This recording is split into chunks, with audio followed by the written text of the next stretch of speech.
Solía creer que el amor podía sobrevivir a cualquier cosa, que la devoción, el sacrificio y el apoyo incondicional serían siempre reconocidos, siempre valorados. Tenía 55 años cuando aprendí cuán terriblemente equivocada podía estar acerca de las personas más cercanas a mi corazón. Me llamo Elena, y esta es la historia de cómo descubrí que, a veces, las mayores traiciones vienen envueltas en lazos familiares, ocultas tras sonrisas conocidas y comidas familiares de los domingos. Esto trata sobre la noche en que mi mundo se resquebrajó, revelando verdades tan dolorosas que casi deseé no haberlas sabido nunca. Si te gustan las historias que tocan el corazón y muestran la fortaleza del espíritu humano, por favor, suscríbete a nuestro canal. Estamos trabajando para llegar a los 1000 suscriptores, y tu apoyo significa todo para nosotros. Y por favor, comenta desde qué ciudad nos estás viendo. Vuestras historias también importan. Habían pasado 3 años desde que mi marido, Roberto, falleció, dejándome sola en la casa que habíamos construido juntos a lo largo de 30 años de matrimonio. El dolor se había instalado en mis huesos como el frío invernal, de ese que nunca desaparece del todo por muchas capas que te pongas. Pero no estaba realmente sola. Tenía a mi hijo, David, mi único hijo, el chico al que había educado para ser fuerte y compasivo, el hombre al que había apoyado en cada tropiezo y éxito. Tras el funeral de Roberto, David lo había pasado mal. Su matrimonio se estaba desmoronando, su negocio se ahogaba en deudas, y su mundo parecía colapsar justo cuando el mío lo hacía. Como hacen las madres, abrí mis brazos aún más. Hice sitio en mi dolor para acoger el suyo. Cuando me preguntó si él y los niños podían mudarse solo temporalmente mientras arreglaba las cosas, no dudé. La casa se sentía demasiado vacía de todos modos, y escuchar de nuevo las risas de mis nietos resonando por los pasillos parecía ser medicina para nuestros 2 corazones heridos. Vendí mi anillo de boda, el collar de perlas de mi abuela y los pendientes de diamantes que Roberto me había regalado por nuestro 20º aniversario. 18.000 euros. Todo lo precioso que poseía, a excepción de los recuerdos. Lo puse todo en manos de David sin pedir contratos ni promesas, solo la fe en que el amor de una madre sería recordado y honrado. Empieza de nuevo, le dije, viendo cómo sus ojos se llenaban de lágrimas de gratitud. Tu padre y yo siempre creímos en ti. Durante 2 años, vi a David reconstruir su vida en mi casa. Cociné sus comidas favoritas, le hice la colada, le ayudé con los deberes cuando sus hijos venían los fines de semana. Le escuché hablar sobre su nueva relación con Sara, una mujer 15 años más joven que parecía devolverle la vida. Sonreí cuando hablaba de sus planes de futuro, sus sueños de un nuevo comienzo, incluso cuando esos sueños parecían requerir cada vez más de mi espacio, mi tiempo, mis recursos. Sara se mudó hace 6 meses. Era bastante educada, aunque tenía esa forma particular de reorganizar las cosas que dejaba claro que se consideraba más en casa de lo que yo me sentía. Mis especias de cocina fueron reorganizadas según su sistema. Mis muebles fueron actualizados para que encajasen con su estética. Mis rutinas se ajustaron para acomodar sus preferencias. Me dije a mí misma que esto era natural, que mezclar familias requería compromiso, que mi incomodidad era solo el dolor del crecimiento por el cambio. Pero últimamente, algo había cambiado en el ambiente de mi propia casa. Las conversaciones se detenían cuando entraba en las habitaciones. Las miradas cruzaban entre David y Sara, que parecían llevar mensajes que yo no debía entender. Empecé a sentirme como una invitada en la casa donde había vivido durante 30 años, caminando de puntillas por espacios que una vez me dieron la bienvenida incondicionalmente.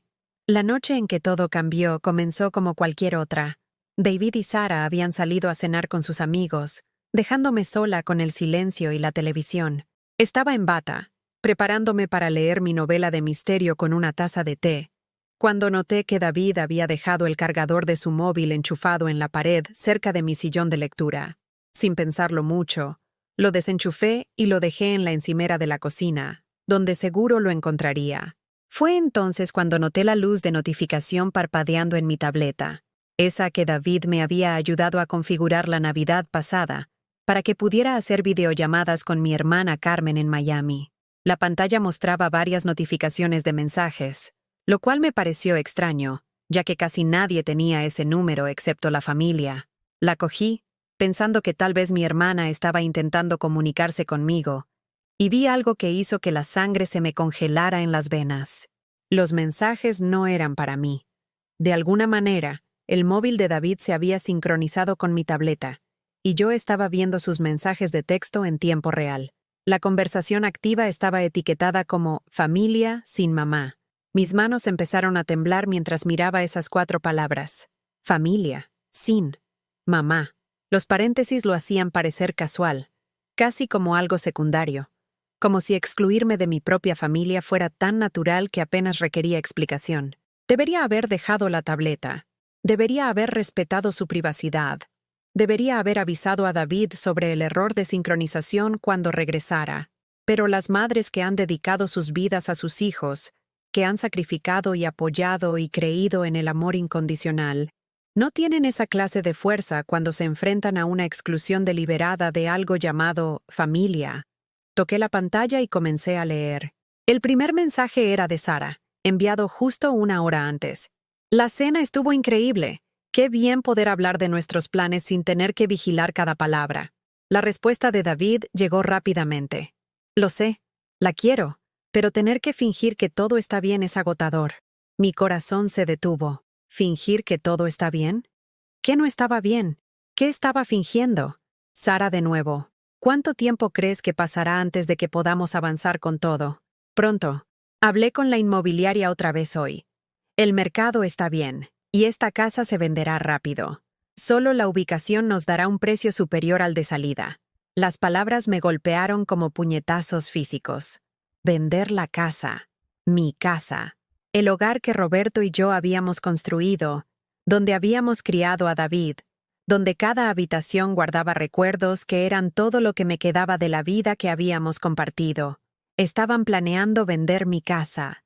Me desplacé hacia arriba, mi visión nublándose mientras leía mensaje tras mensaje que pintaban una imagen que había sido demasiado cariñosa, demasiado confiada para ver con claridad. 3 semanas atrás. Hizo ese guiso horrible otra vez esta noche. Ni siquiera pude fingir comerlo. ¿Cómo lo aguantas? La respuesta de David. Práctica. Mucha práctica. Solo unos meses más. 2 semanas atrás. Estaba llorando de nuevo hoy por extrañar a tu padre. Sé que el duelo es duro, pero han pasado 3 años. En algún momento tienes que seguir adelante. Ni me lo digas. Está anclada en el pasado. No es sano para ninguno de nosotros. 1 semana atrás. La encontré revisando álbumes de fotos viejos otra vez, simplemente sentada llorando sobre las fotos. Es deprimente. Necesitamos nuestro propio espacio, lejos de toda la tristeza y los recordatorios constantes de la muerte. Cada mensaje se sintió como un cuchillo girando en mi pecho. Esta mujer, viviendo en mi casa, comiendo mi comida, durmiendo bajo mi techo, estaba describiendo mi dolor como si fuera un inconveniente a gestionar en lugar del corazón roto de una madre tratando de sanar.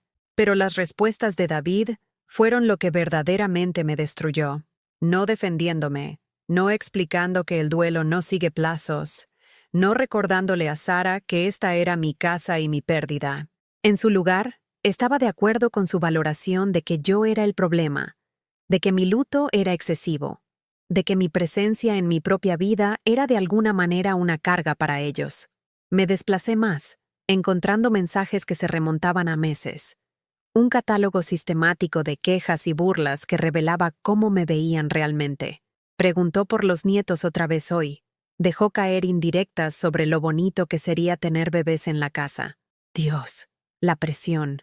Como si tuviéramos que reproducirnos solo para hacerla feliz. Sigue hablando de tradiciones familiares y de mantener viva la memoria de tu padre. Es como si quisiera que todos viviéramos en un museo. Necesita terapia o medicación, algo que le ayude a aceptar la realidad. La realidad que querían que aceptara, comencé a entender, era que yo ya no importaba, que mis sentimientos, mis recuerdos, mi derecho a hacer el duelo en mi propia casa y a mi manera, Eran obstáculos para la visión del futuro que querían construir. Había mensajes sobre mi cocina, mi ropa, mis hábitos, bromas sobre cómo arrastraba los pies por la casa en mis zapatillas, cómo veía programas casposos en la televisión, cómo le hablaba a la foto de Roberto cuando creía que nadie escuchaba. Cada detalle íntimo de mi dolor y soledad se había convertido en entretenimiento para ellos, compartido y motivo de risa en un chat grupal diseñado específicamente para excluirme. Pero fue el hilo de conversación más reciente lo que rompió algo dentro de mí que no estaba segura de que pudiera repararse jamás. El abogado dice que es complicado porque su nombre está en la escritura. ¿Qué quieres decir con complicado? Bueno, legalmente es su casa. Papá se la dejó a ella. Pero es mayor, y no está pensando con claridad. Si podemos demostrar que no es capaz de gestionar sus asuntos, ¿quieres decir cómo demostrar que es incompetente? Algo así. O podríamos abordarlo de otra manera. Hacer que ella quiera irse. ¿Cómo? Hacer que se sienta incómoda. No ser malos, solo fríos. Dejar de incluirla en las conversaciones. Dejar de pedir su opinión. Hacer que se sienta como si ya no perteneciera aquí. ¿No es eso lo que ya estamos haciendo? Podemos hacer más, ser más obvios al respecto. Eventualmente se sentirá tan incómoda que querrá mudarse a algún sitio más pequeño, algo más apropiado para alguien de su edad. Me senté en mi sillón de lectura, sosteniendo mi tableta con unas manos que no dejaban de temblar, leyendo sobre una conspiración para hacerme sentir incómoda en mi propia casa. No estaban planeando echarme. Eso sería demasiado obvio, demasiado cruel como para que ellos se sintieran bien consigo mismos después. En su lugar, iban a hacer mi vida lenta y sistemáticamente tan miserable que yo elegiría irme, creyendo que era mi propia decisión. La parte más cruel era que su plan estaba funcionando. Me había estado sintiendo incómoda, sintiendo que no pertenecía, sintiendo que mi presencia era de alguna manera incorrecta o inapropiada. Lo había atribuido a la incomodidad natural de 3 adultos compartiendo espacio, a mi propia sensibilidad aumentada por el duelo, a los dolores de crecimiento normales de una dinámica familiar cambiante. Nunca imaginé que mi incomodidad estaba siendo orquestada, que mi hijo, mi niño al que había criado, por el que había sacrificado, al que había apoyado en cada dificultad, estaba organizando deliberadamente mi exilio emocional del lugar donde debería haberme sentido más segura y amada. El sonido de las puertas del coche al cerrarse en la entrada me devolvió al momento presente. Habían llegado a casa. Podía oír la risa de David, la voz de Sara dándole las gracias por una velada maravillosa, los sonidos cotidianos de una pareja regresando de una noche agradable. Cerré rápidamente el hilo de mensajes y dejé la tableta a un lado, mi corazón latiendo tan fuerte que estaba segura de que podrían escucharlo cuando entraran por la puerta. Cogí mi libro e intenté arreglar mi rostro con la expresión de una madre feliz de ver a su hijo en casa a salvo. Intenté fingir que era la misma mujer que había estado leyendo tranquilamente solo 1 hora antes, pero yo no era la misma mujer. En el espacio de 60 minutos, había aprendido que todo lo que había creído sobre mi lugar en la vida de mi hijo era una ilusión cuidadosamente mantenida. El amor que pensaba que compartíamos era unilateral. El hogar que pensaba que estábamos construyendo juntos era en realidad una prisión que estaban construyendo a mi alrededor, con paredes hechas de frialdad, exclusión y crueldad emocional sistemática. Al escuchar sus llaves en la cerradura, me di cuenta de que mi vida tal como la había conocido había terminado. La pregunta ahora era ¿en qué mujer elegiría convertirme en respuesta a esta devastación? La puerta se abrió, y David preguntó alegremente: «Mamá, ya estamos de vuelta. ¿Qué tal tu noche?» Levanté la vista de mi libro y sonreí, la misma sonrisa cariñosa que le había dado 10,000 veces antes. «Maravillosa», dije, mi voz firme y cálida. Simplemente maravillosa. Pero por dentro, algo fundamental había cambiado. El silencio que me había estado asfixiando estaba empezando a sentirse como poder. La verdadera Elena estaba justo empezando a despertar. La mañana siguiente trajo ese tipo de luz gris de octubre que parece drenar el color de todo lo que toca. Me desperté antes del amanecer, como lo había hecho todos los días desde que Roberto murió. Pero esta vez el familiar dolor en mi pecho se sentía diferente, más agudo, más centrado. El dolor por mi marido permanecía, pero ahora se unía a él algo más. Un vacío donde solía vivir mi fe en mi hijo. Preparé café en la tranquila cocina, moviéndome a través de la rutina que había perfeccionado durante 3 décadas en esta casa. La misma taza de cerámica azul que Roberto me había regalado para nuestra primera Navidad como recién casados. El mismo sitio en la encimera donde la luz de la mañana se filtraba a través de las cortinas transparentes. Los mismos movimientos cuidadosos diseñados para no despertar a nadie más en la casa. Pero ahora entendía que mi consideración era vista como debilidad, mis movimientos silenciosos interpretados como el arrastrar de pies de una mujer mayor que no pertenecía allí. David apareció primero, vestido para el trabajo con una de las camisas de corte sastre que le había planchado justo ayer. Verlo hizo que mi estómago se encogiera. Este hombre alto y apuesto que todavía se parecía al niño al que había acunado hasta dormir, que había corrido hacia mí con las rodillas raspadas y los corazones rotos. ¿Cuánto tiempo había estado viéndome como una carga? ¿Cuánto tiempo había sido mi amor algo para soportar en lugar de atesorar? «Buenos días, mamá», dijo, sin mirarme a los ojos mientras se servía café en su taza de viaje. El mismo tono casual que había usado ayer, antes de que yo supiera sobre el chat familiar, antes de que entendiera que su educación era una actuación. «Buenos días, cielo», respondí, probando el peso del cariño en mi lengua. Todavía me salía de forma natural, a pesar de todo. El amor, estaba aprendiendo, no muere instantáneamente incluso cuando se ha demostrado que es una tontería. Sara apareció 20 minutos después, su cabello rubio perfecto a pesar de haberse acabado de despertar. Nunca se había visto despeinada en los 6 meses que había vivido aquí, siempre logrando parecer lista para la cámara, incluso para el café de la mañana. Esta mañana vestía ropa de yoga, que probablemente costaba más que mi compra semanal. El tipo de ropa deportiva diseñada más para la exhibición que para el ejercicio real. «Elena», dijo con esa sonrisa brillante que nunca llegaba a sus ojos. «Espero que no te despertáramos cuando llegamos anoche. Intentamos ser silenciosos». «En absoluto», le aseguré, observando su rostro en busca de cualquier señal de que recordara haber escrito esos mensajes sobre mis deprimentes rituales de duelo. Nada. Solo preocupación practicada y una amabilidad calculada. ¿Tuvieron una cena agradable? Oh, fue maravillosa. Sara efusiva, lanzándose a una descripción detallada del restaurante, el vino, los amigos que habían encontrado. Mientras hablaba, noté cómo se posicionaba.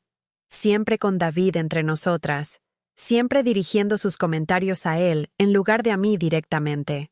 Exclusiones sutiles que yo había atribuido a la timidez o a la incomodidad natural de las familias mixtas. Ahora las veía por lo que eran. Un posicionamiento deliberado diseñado para hacerme sentir como una extraña en mi propia cocina. David se unió a la conversación, y los observé compartir la fácil intimidad de 2 personas que pertenecían juntas, que tenían experiencias compartidas, bromas internas, y un futuro que no incluía a la mujer mayor parada torpemente junto a la cafetera. Cuando mencionaron planes para el fin de semana, un concierto, una cena con la hermana de Sara, una excursión de senderismo, los pronombres eran siempre nosotros. Nunca ¿te gustaría unirte a nosotros? O Elena, esto podría gustarte. Solo la suposición automática de que su vida social estaba separada de mi existencia. Hace 3 meses, esta exclusión podría haber herido mis sentimientos. Hoy, armada con el conocimiento de sus verdaderas intenciones, la vi como algo estratégico. Estaban implementando su plan para hacerme sentir incómoda, para crear un ambiente social donde yo era claramente la tercera en discordia, la madre envejecida que no encajaba en su estilo de vida joven y vibrante. Después de que se fueron a trabajar, David a su nuevo empleo en la firma de contabilidad, Sara a la vaga posición de marketing que afirmaba tener, me senté sola en el silencio que habían dejado atrás. Pero esta no era la cómoda soledad a la que me había acostumbrado durante mi matrimonio, cuando las mañanas tranquilas eran interludios pacíficos antes de que Roberto y yo compartiéramos nuestro día. Este era el aislamiento de alguien que estaba siendo deliberadamente excluido. Alguien cuya presencia era tolerada en lugar de bienvenida. Me encontré moviéndome por la casa con nuevos ojos, viendo evidencia de su sutil toma de posesión por todas partes. Los caros productos de cuidado de la piel de Sara habían abarrotado gradualmente mis modestos artículos de tocador del mostrador del baño. Su ropa de diseño dominaba el espacio del armario, mientras que mis prendas más viejas se comprimían en secciones cada vez más pequeñas. Sus libros llenaban los estantes de la sala de estar, donde solían estar mis novelas románticas y los libros de historia de Roberto. Cada cambio había sido presentado como temporal, como una pequeña adaptación mientras ellos se asentaban. ¿Pero asentarse en qué? Los mensajes que había leído dejaban claro que se estaban asentando en la propiedad de mi vida, mi espacio, mi hogar, y se suponía que yo debía desvanecerme gradualmente en el fondo hasta desaparecer por completo. El teléfono sonó justo después del mediodía. Mi hermana Carmen, llamando desde Miami como hacía cada martes. Su voz cálida con genuino afecto y preocupación. «Elena, ¿cómo te encuentras, cariño?». La pregunta, hecha con amor real, casi rompe mi compostura. ¿Cómo me encontraba? Estaba descubriendo que mi hijo me quería fuera, que la mujer que dormía en mi habitación de invitados consideraba mi duelo un inconveniente, que mi propia familia había creado un grupo de chat específicamente para excluirme de sus planes para mi futuro. «Estoy bien», me oí decir. La respuesta automática de las mujeres que han aprendido que la verdad a menudo carga a otros más de lo que pueden soportar. David y Sara están bien. Todos nos estamos ajustando. ¿Y cómo va la situación de la convivencia? 3 adultos en una casa pueden ser un desafío. La pregunta de Carmen era inocente, práctica, el tipo de preocupación que cualquier hermana podría expresar, pero golpeó demasiado cerca del nervio que estaba tratando de proteger. Si le contaba lo que había descubierto, se horrorizaría.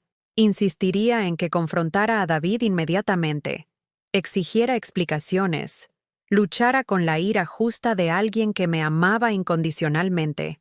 Pero yo no estaba lista para esa pelea. Todavía no.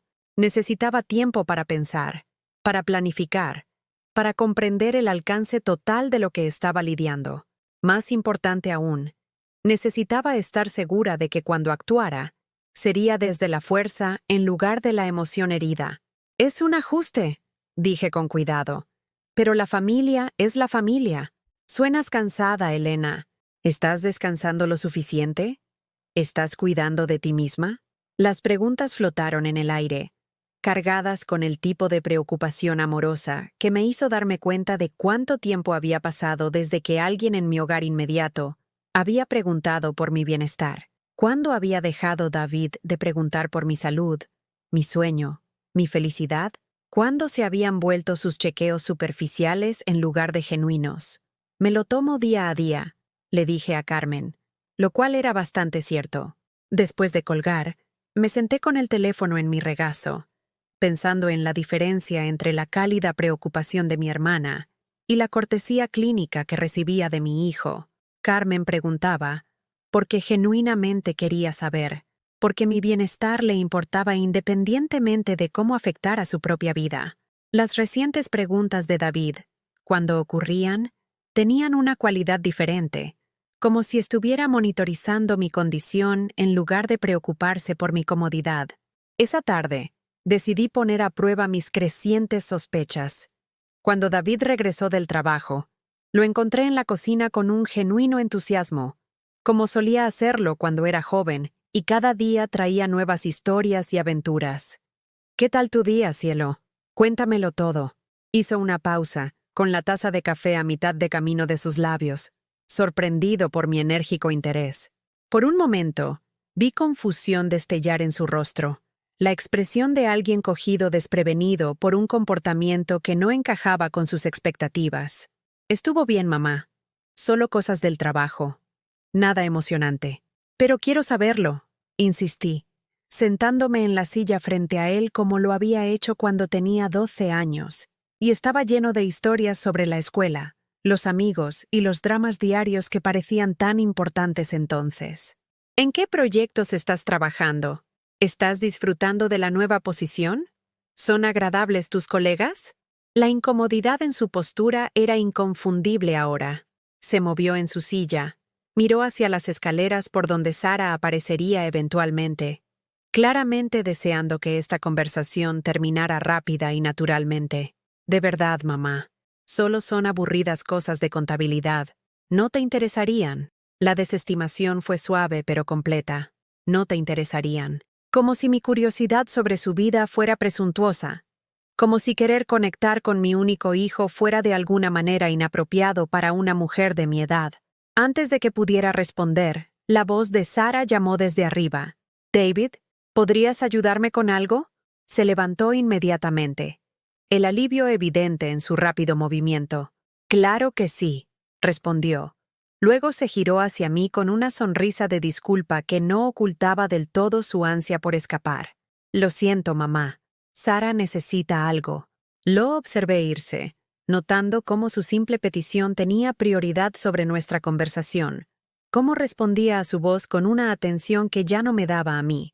La jerarquía en esta casa se estaba volviendo más clara cada día. Las necesidades de Sara iban primero. La comodidad de David en segundo lugar. Y mi deseo de conexión se ubicaba en algún lugar por debajo del mantenimiento del hogar y el pago de facturas. Cuando bajaron juntos una hora después, estaban vestidos para otra velada fuera. Sara llevaba un vestido que nunca había visto antes, algo caro y cuidadosamente elegido para hacerla lucir sofisticada y hermosa sin esfuerzo. David se había cambiado a unos vaqueros oscuros y un jersey que enfatizaba sus anchos hombros y su esbelta figura. «Vamos a quedar con Tomás y Jessica para tomar algo», anunció Sara, aplicándose labial en el espejo del pasillo con precisión practicada. Ese sitio nuevo en el centro con la terraza en la azotea. Suena encantador, dije, queriendo decirlo. Eran jóvenes, atractivos y merecían divertirse juntos. Lo que dolía era la suposición automática de que yo no sería incluida. Ni siquiera se me preguntaría si disfrutaría de una noche fuera. «No nos esperes levantada», dijo David, besando mi mejilla con el afecto rápido y obligatorio de alguien que cumple con un deber.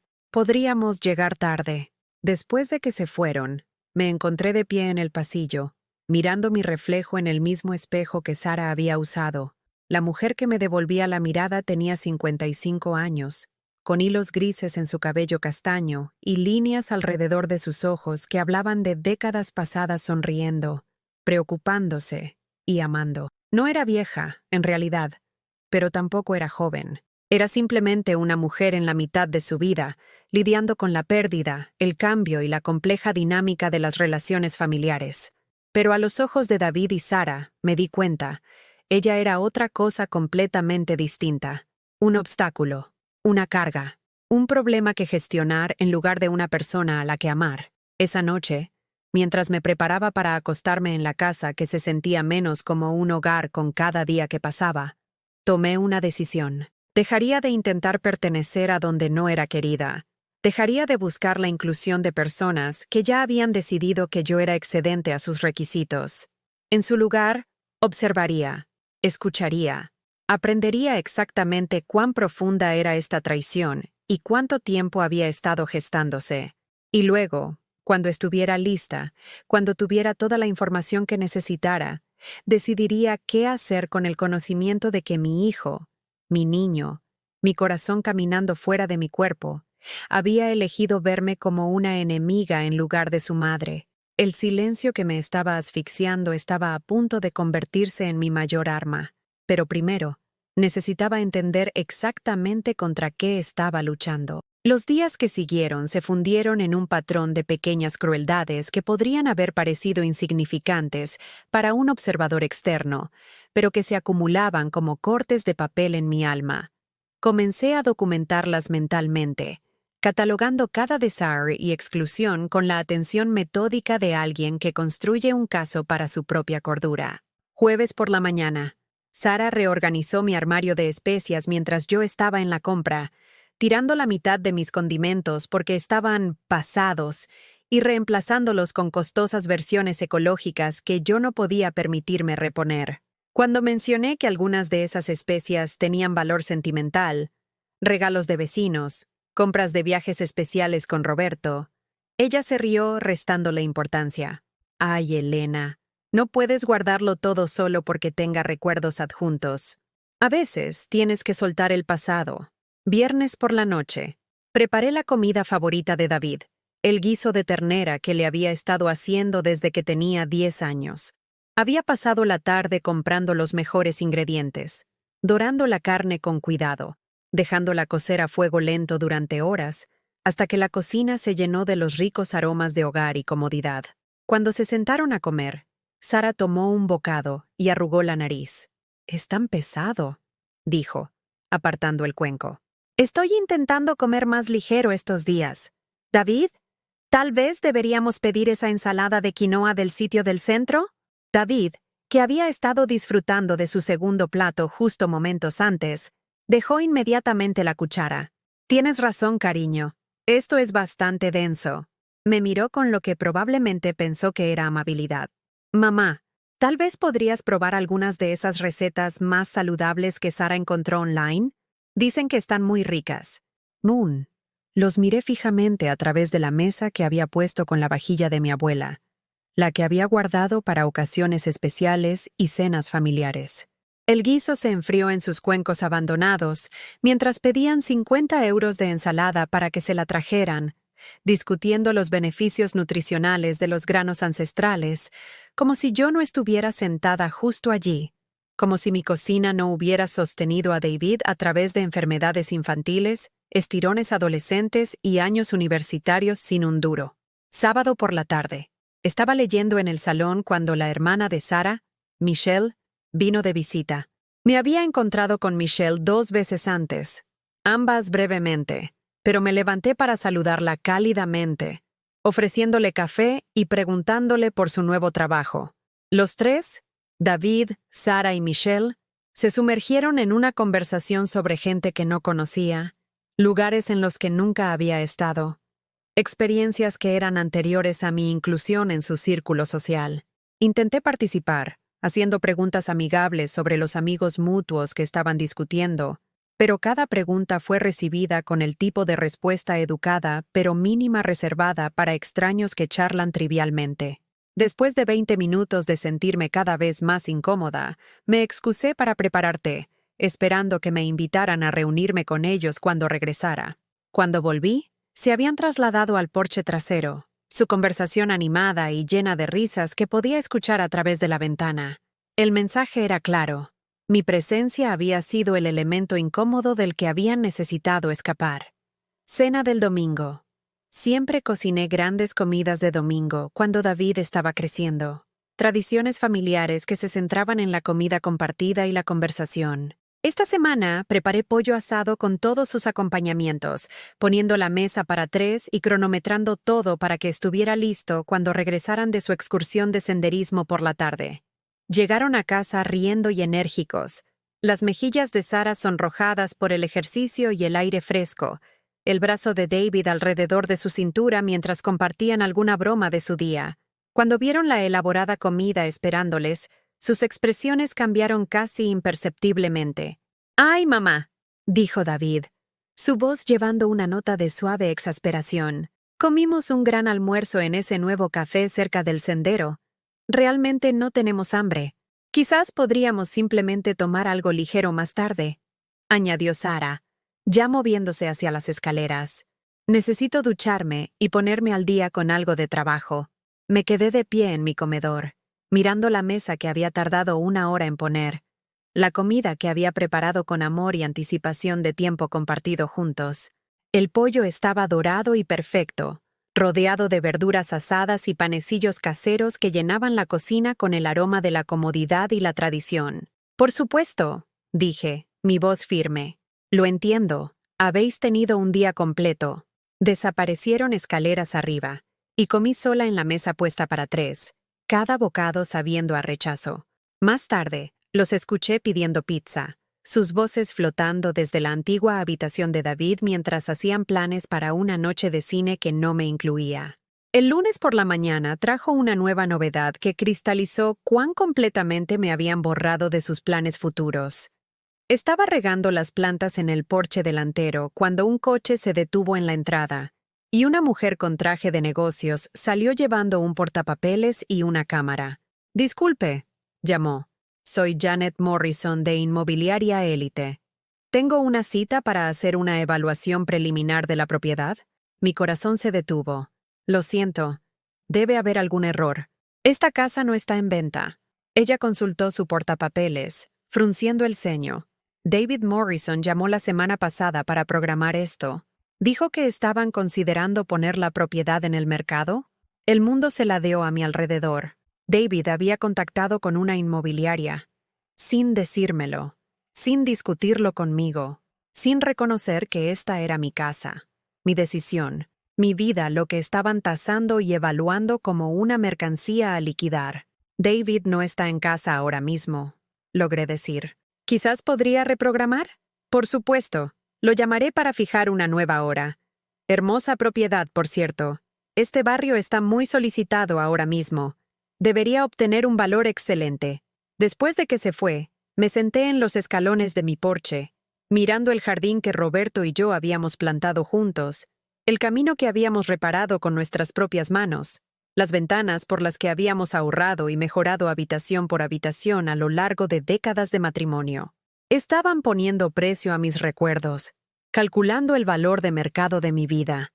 Cuando David regresó a casa esa noche, lo estaba esperando en la cocina, la tarjeta de la agente inmobiliaria colocada cuidadosamente en la encimera entre nosotros.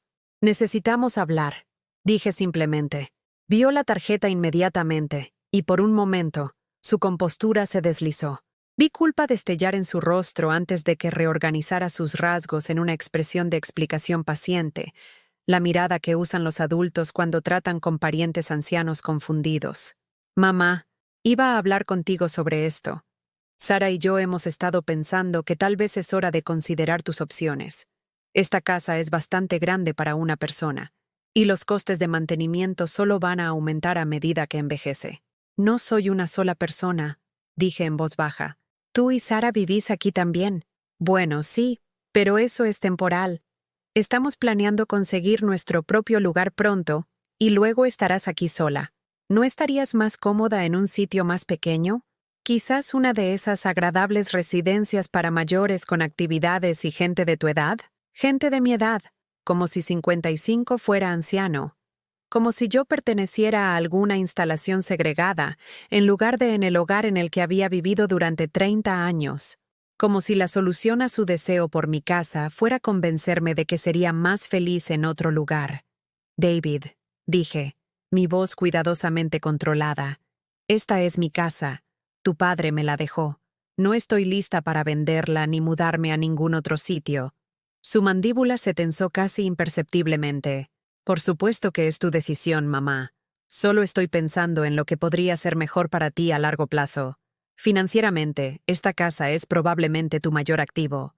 Si vendieras ahora, podrías invertir el dinero, tener más seguridad para tu jubilación. Seguridad. Como si yo no estuviera segura en el hogar que había poseído durante décadas. Como si mi comodidad y estabilidad importaran menos que sus planes para mi patrimonio. Agradezco tu preocupación», dije, cogiendo la tarjeta de presentación y deslizándola sobre la encimera hacia él. «Pero no voy a necesitar una agente inmobiliaria por ahora». Esa noche, los escuché hablar en voz baja arriba, su conversación demasiado amortiguada para que yo distinguiera las palabras, pero lo suficientemente urgente como para confirmar que mi negativa a cooperar con sus planes inmobiliarios había creado un problema que necesitaban resolver. A la mañana siguiente, el enfoque de Sara se volvió notablemente más agresivo. Comenzó a dejar anuncios inmobiliarios por la casa, anuncios de apartamentos y residencias para la tercera edad que afirmaba que simplemente había visto, y pensó que yo podría encontrar interesantes. Cada folleto iba acompañado de comentarios útiles sobre los beneficios de la vida simplificada, las ventajas de que otros se encargaran del mantenimiento, las oportunidades sociales disponibles para las personas que estaban listas para abrazar el próximo capítulo de sus vidas.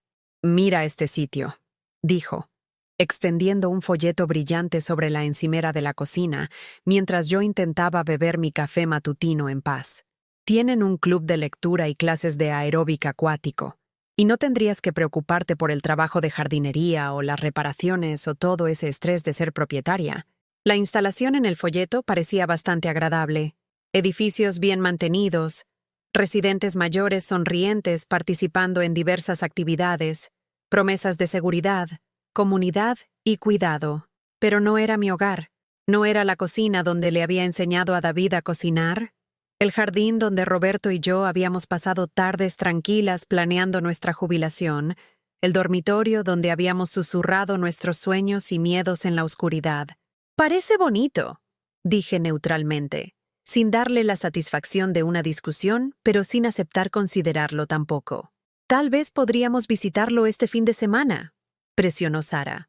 «Solo para echar un vistazo, tener una idea de lo que está disponible. Sin presión, solo recopilación de información». La miré a los ojos a través de la encimera, viendo el cálculo detrás de su sonrisa servicial. Se estaba ofreciendo a acompañarme a mi propio exilio, a ayudarme a elegir mi propio destierro de la vida que había construido. «Eso es muy considerado por tu parte», dije. «Déjame pensarlo». Pero ya estaba pensando. Estaba pensando en cuán sistemáticamente estaban trabajando para aislarme de mi propia existencia. Cuán cuidadosamente estaban construyendo una narrativa en la que mi resistencia a sus planes era evidencia de mi incapacidad para tomar decisiones racionales sobre mi propio bienestar. Estaba pensando en cómo mi hijo, que una vez corrió a mí en busca de consuelo y protección, ahora estaba trabajando con su novia para convencerme de que yo no pertenecía a mi propia casa. Sobre todo, estaba pensando en la carta de Roberto, esa que había guardado en mi joyero desde el día después de su funeral, la que me recordaba quién solía ser antes de que el dolor y la soledad me hicieran vulnerable a personas que confundían la amabilidad con la debilidad. Era hora de recordar a esa mujer, la que había criado un hijo y construido un matrimonio, y sobrevivido a pérdidas que habrían roto a personas más débiles. La que todavía estaba aquí, todavía en pie, todavía capaz de luchar por lo que le pertenecía. El silencio que estaban usando como arma contra mí estaba a punto de convertirse en su mayor desventaja. Esa noche, mientras me preparaba para acostarme, finalmente me permití recuperar la carta de Roberto del joyero, donde la había mantenido a salvo durante 3 años. Mis manos temblaron al desdoblar el papel familiar, amarillento ligeramente en los bordes, con la caligrafía cuidada de un hombre que sabía que le quedaba poco tiempo. «Mi queridísima Elena», comenzaba, «si estás leyendo esto, significa que me he adelantado en el viaje que todos debemos emprender. Necesito que sepas que amarte ha sido el mayor privilegio de mi vida, y criar a David juntos ha sido nuestra obra maestra. Pero más que eso, necesito que recuerdes quién eres cuando yo ya no esté allí para recordártelo». Hice una pausa, las lágrimas empañando las palabras que había memorizado, pero necesitaba volver a ver. Roberto había escrito esta carta durante sus últimas semanas, cuando el cáncer le había robado la fuerza, pero había dejado su mente cristalina sobre lo que más importaba. «No eres solo mi esposa o la madre de David, aunque has sobresalido en ambos. Eres Elena Rodríguez Morrison, la mujer que trabajó en 2 empleos para pagarse la universidad, que se enfrentó a su propio padre cuando dijo que la educación superior era un desperdicio en las hijas.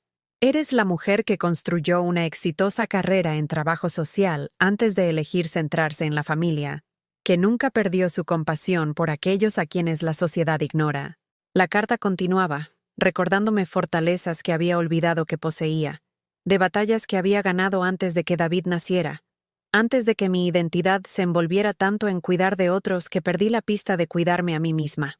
«Tienes una columna vertebral de acero bajo ese corazón gentil», había escrito Roberto. «Te he visto enfrentarte a directores de escuela hostiles para proteger a estudiantes que no podían protegerse a sí mismos. Te he visto confrontar a vecinos que maltrataban a sus padres mayores, He sido testigo de tu feroz lealtad y tu intransigente sentido de la justicia. No dejes que el dolor te haga olvidar ese fuego, mi amor. No dejes que nadie te convenza de que la amabilidad es igual a la debilidad. Doblé la carta con cuidado y la sostuve contra mi pecho, sintiendo que algo cambiaba dentro de mí. Roberto tenía razón. Yo había sido fuerte una vez. Había luchado por otros, defendido lo que era correcto. Me había negado a ser intimidada por personas que subestimaban el poder de una mujer decidida. ¿Cuándo había dejado de luchar por mí misma? La mañana siguiente, trajo una respuesta a esa pregunta en la forma del enfoque más reciente de David al problema Elena.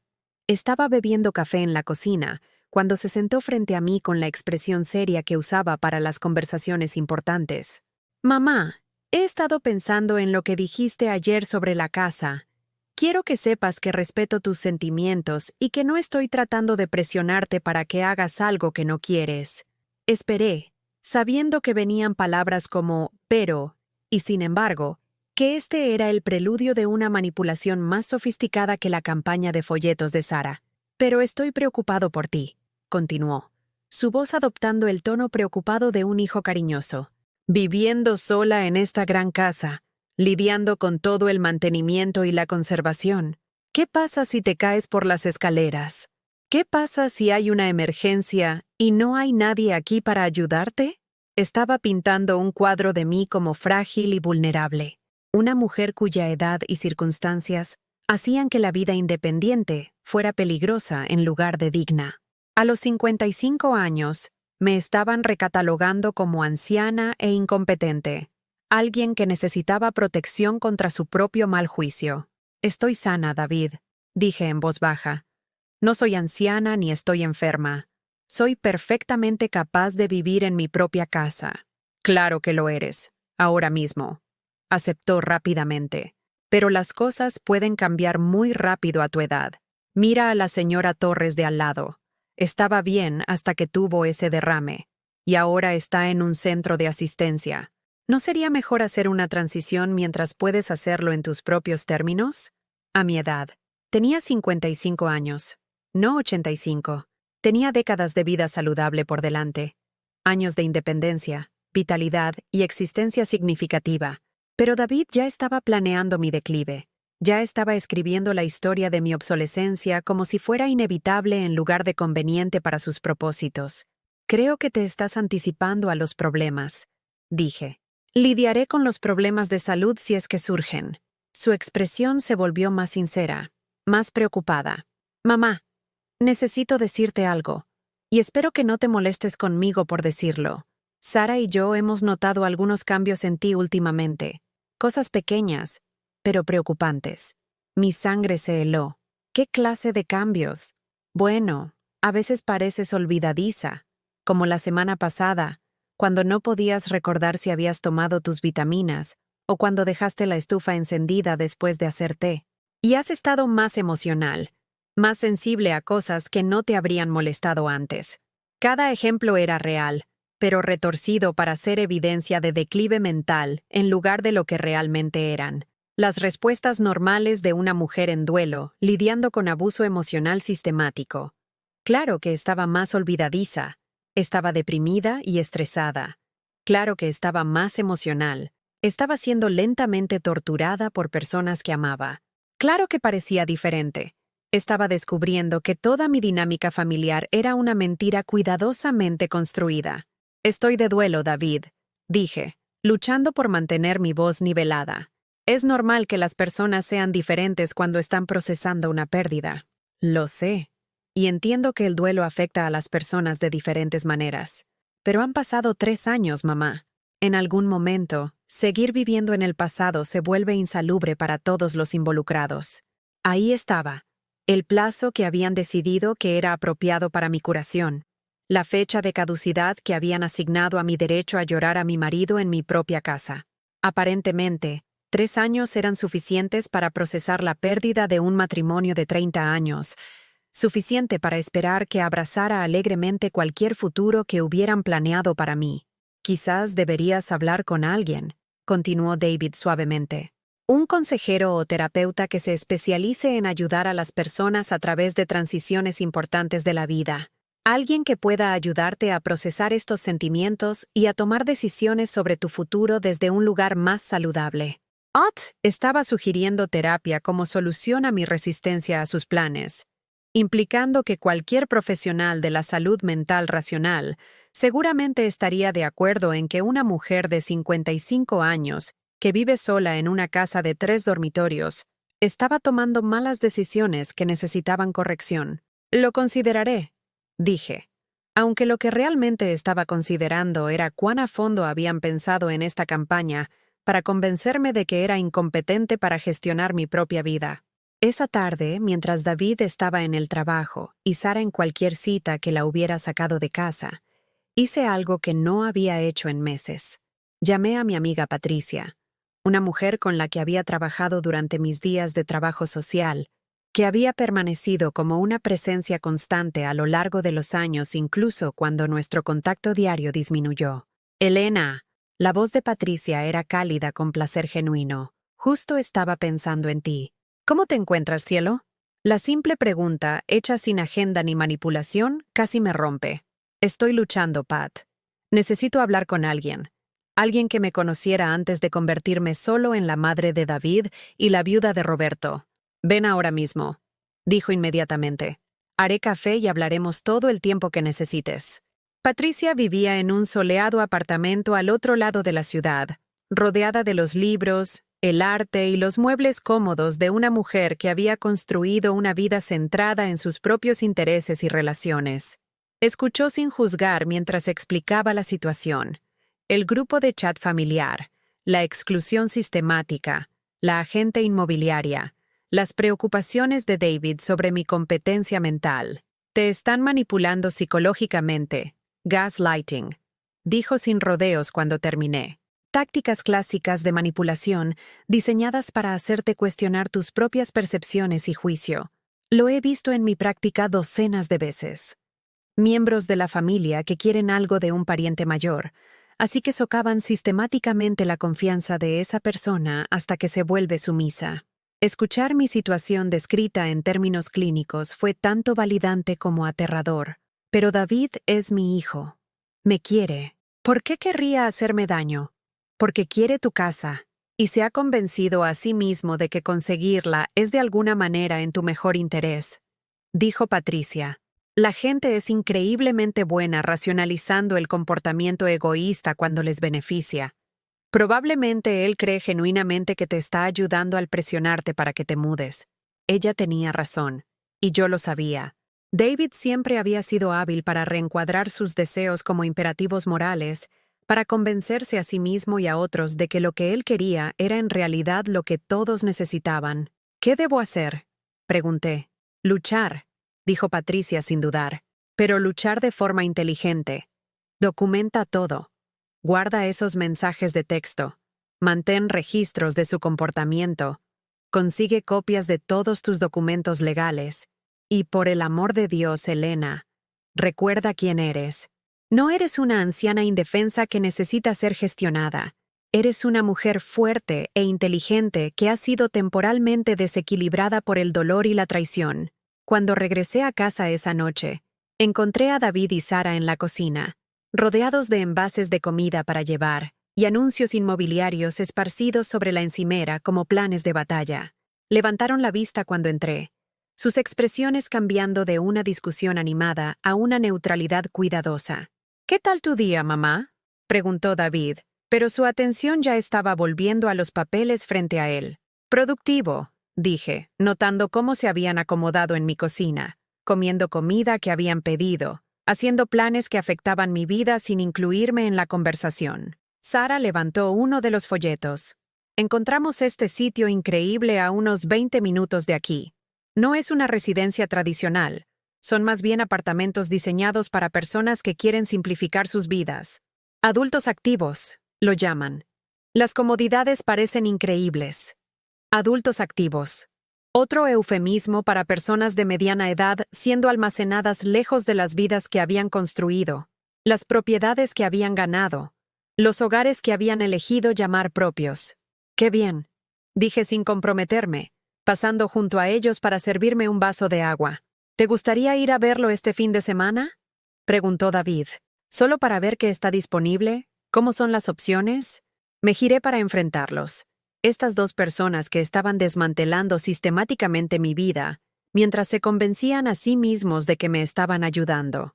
David, que una vez lloró en mis brazos cuando murió su pez de colores, que corrió a mí en busca de consuelo cuando otros niños eran crueles, que me llamó su mejor amiga hasta que superó la necesidad del amor incondicional de una madre. Sara, que se había mudado a mi casa y había tomado gradualmente posesión de mis espacios, mis rutinas, la atención y lealtad de mi hijo. No estoy lista para mirar otros sitios, dije con calma. Esta es mi casa. No me voy a ir. Algo brilló en los ojos de David. Irritación, tal vez, o frustración porque su cuidadosa campaña no estaba funcionando tan rápido como había esperado. Mamá, estás siendo terca con esto. Solo estamos tratando de ayudarte a pensar en tus opciones antes de que te veas obligada a tomar decisiones bajo presión. Obligada a tomar decisiones. Como si mis elecciones actuales fueran de alguna manera inválidas. Como si mi deseo de permanecer en mi propia casa fuera evidencia de mal juicio en lugar de un derecho fundamental. Entiendo que creas que estás ayudando, dije, mi voz firme a pesar del temblor en mi pecho.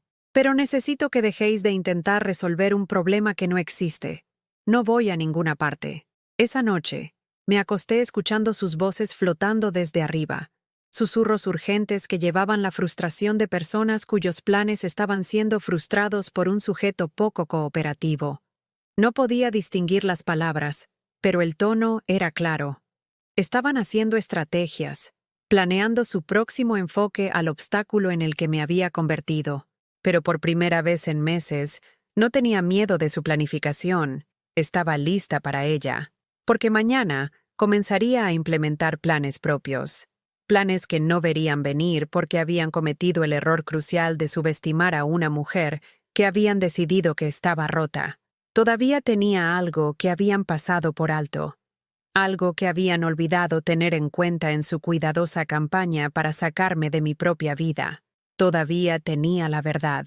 Y lo que es más importante, todavía tenía la ley de mi lado. A la mañana siguiente, me desperté antes del amanecer con una claridad que no había sentido en años. Algo fundamental había cambiado durante la noche, como si la carta de Roberto y las palabras de Patricia hubieran despertado una parte de mí, que había estado durmiendo bajo capas de dolor y culpa equivocada. Yo no era la mujer confundida y en declive que David y Sara necesitaban que fuera para que sus planes funcionaran. Yo era Elena Rodríguez Morrison, y era hora de recordar lo que ese nombre siempre había significado. Preparé café en la tranquila cocina, y me senté en la mesa donde había alimentado a mi familia durante décadas, donde había ayudado a David con los deberes y discutido sueños con Roberto. Pero esta mañana no estaba pensando en el pasado. Estaba planeando el futuro, un futuro que habían intentado robarme. Mi primera llamada fue a Margarita Santos, la abogada que había manejado el patrimonio de Roberto. Margarita era una mujer de unos 60 años, perspicaz y práctica, que nos había guiado a través de las complejidades legales de los testamentos y las transferencias de propiedad con paciencia y experiencia. Si alguien podía ayudarme a entender mis derechos y opciones, sería ella. Elena. La voz de Margarita fue cálida cuando su secretaria me pasó la llamada. ¿Cómo te encuentras? He estado pensando en ti. Estoy bien, Margarita, pero tengo algunas preguntas sobre la casa y mi situación legal. ¿Podría programar una cita para discutir algunas cosas? Por supuesto. ¿Está todo bien? Suenas preocupada. Elegí mis palabras con cuidado. Solo quiero asegurarme de que entiendo mis derechos como propietaria. Han surgido algunas situaciones que requieren claridad sobre lo que puedo y no puedo hacer con mi propia casa. El tono de Margarita cambió ligeramente, captando el trasfondo de tensión en mi solicitud. ¿Puedo verte mañana por la tarde si te viene bien? ¿A las 2? Perfecto. Gracias, Margarita. Después de colgar, pasé la mañana haciendo algo que debería haber hecho hace meses. Reuní todos los documentos legales relacionados con la casa, el testamento de Roberto y nuestro matrimonio. La escritura era clara e inequívoca. La propiedad había sido transferida únicamente a mí tras la muerte de Roberto. El nombre de David no aparecía en ninguna parte de los documentos de propiedad, cualesquiera que fueran las reclamaciones que él pensara tener sobre mi hogar. Existían solo en su imaginación y su sentido de derecho. También recuperé la carpeta que contenía nuestros registros financieros, incluidos los extractos de cuentas de ahorro que mostraban mis contribuciones a nuestro hogar durante 30 años de matrimonio. Roberto y yo habíamos mantenido algunas cuentas separadas junto con las conjuntas, y mis ahorros personales, modestos pero reales, representaban décadas de presupuesto cuidadoso y planificación reflexiva. Yo no era la viuda financieramente dependiente que David parecía creer. Cuando David bajó a desayunar, yo estaba sentada a la mesa con una taza de café y el periódico de la mañana, la imagen de una mujer disfrutando de un comienzo de día tranquilo. Nada en mi comportamiento sugería la planificación estratégica que había ocupado mis primeras horas de la mañana. «Buenos días, mamá», dijo, siguiendo su rutina habitual con la eficiencia distraída de alguien cuya mente ya estaba centrada en el día por delante. «Buenos días, cielo. ¿Qué tal has dormido?» «Bien, gracias». Se sirvió café en su taza de viaje, revisó su móvil, cogió un trozo de tostada. La misma partida apresurada que había observado cientos de veces, pero hoy estaba observando en lugar de simplemente experimentarla. «David», dije mientras se dirigía hacia la puerta, «quería avisarte de que saldré esta tarde. Quedé con una vieja amiga para tomar un café». Se detuvo, probablemente preguntándose si este compromiso social podría interferir con cualquier nueva campaña de presión que él y Sara hubieran planeado para el día. «Qué bien, mamá». «¿Alguien que conozca?» «Solo alguien de mi antiguo trabajo. Hacía tiempo que teníamos que ponernos al día». Técnicamente no era una mentira.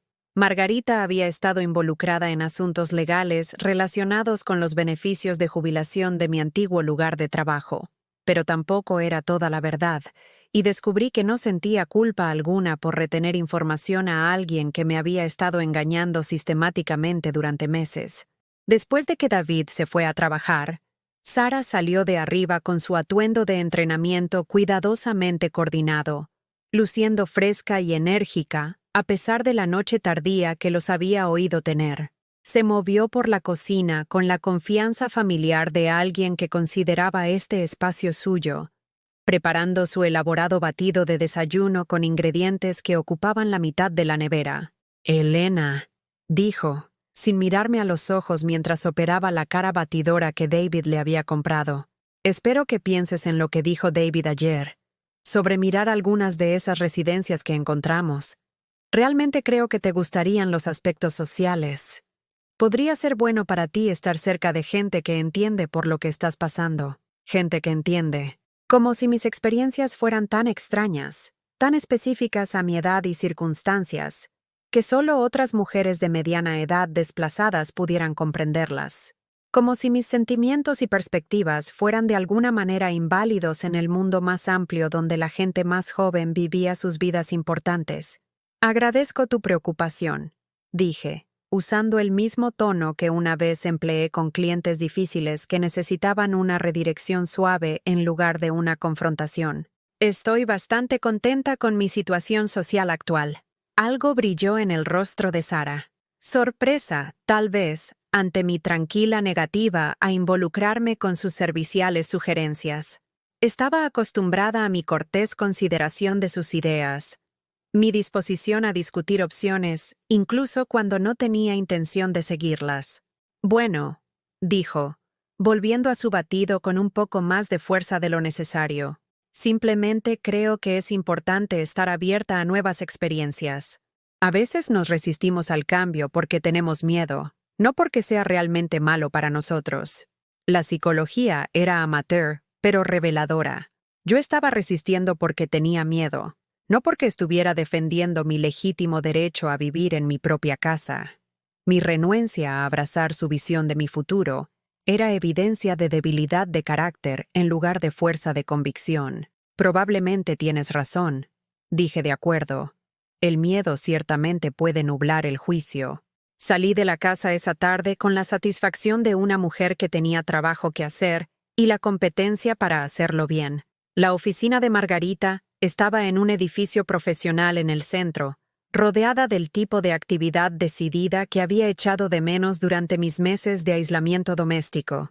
Gente caminando con determinación, llevando maletines y archivos, dedicada al importante negocio de gestionar sus vidas y proteger sus intereses.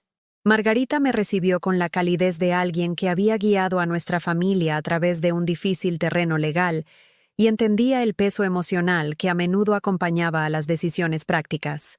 Su oficina estaba llena de libros de leyes y fotos familiares, el espacio de trabajo de una mujer que había construido una exitosa carrera, ayudando a la gente a navegar las complejidades de la propiedad y la herencia. «Elena, te veo bien», dijo, sentándose detrás de su escritorio con la atención de alguien preparada para centrarse completamente en mis preocupaciones. «Cuéntame qué te preocupa». Le expliqué la situación de forma sistemática. El acuerdo de convivencia de David y Sara, la presión para vender la casa, la agente inmobiliaria que había aparecido sin mi conocimiento, las sugerencias cada vez más urgentes de que yo ya no era competente para vivir de forma independiente.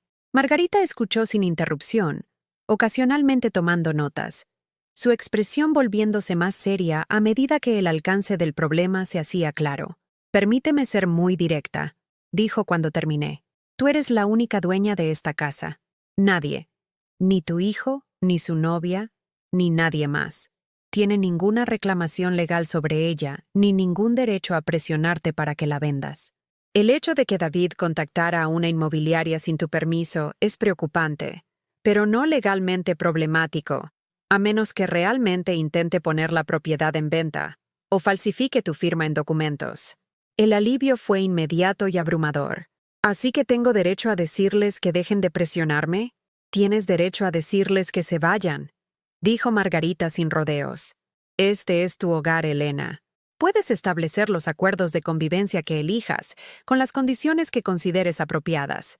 Si su presencia te está causando estrés o si te están haciendo sentir incómoda en tu propia casa, tienes todo el derecho de pedirles que se marchen». «Pero David es mi hijo», dije, expresando la complicación que hacía esta situación mucho más dolorosa que una simple disputa entre arrendador e inquilino.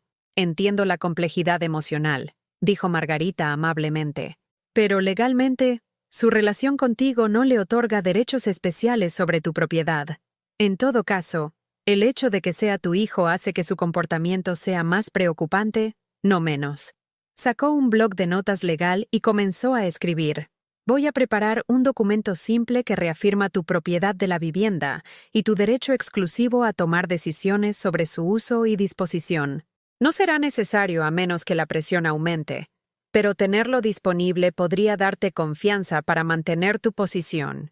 ¿Qué pasa si afirman que no soy mentalmente competente para tomar estas decisiones?», pregunté, expresando el miedo que había estado creciendo desde los comentarios de David sobre mi olvido e inestabilidad emocional. La expresión de Margarita se endureció. «Elena, te conozco desde hace 15 años.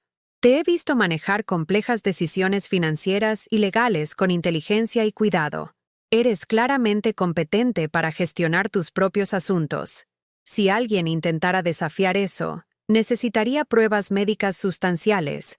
No solo miembros de la familia que afirmen que pareces diferente desde la muerte de tu marido. Pasamos otra hora discutiendo estrategias prácticas.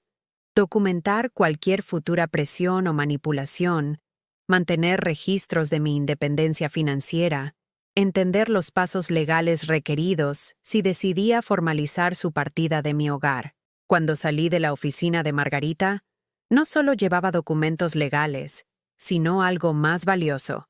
La confirmación de que tenía derechos, que tenía poder, que tenía opciones. Esa noche, preparé la cena con más atención de la que le había dedicado a la cocina en meses, no porque estuviera tratando de complacer a David y Sara, sino porque estaba celebrando mi propia competencia, mi propia autonomía, mi propio derecho a existir en mi propio espacio y en mis propios términos. Puse la mesa para uno.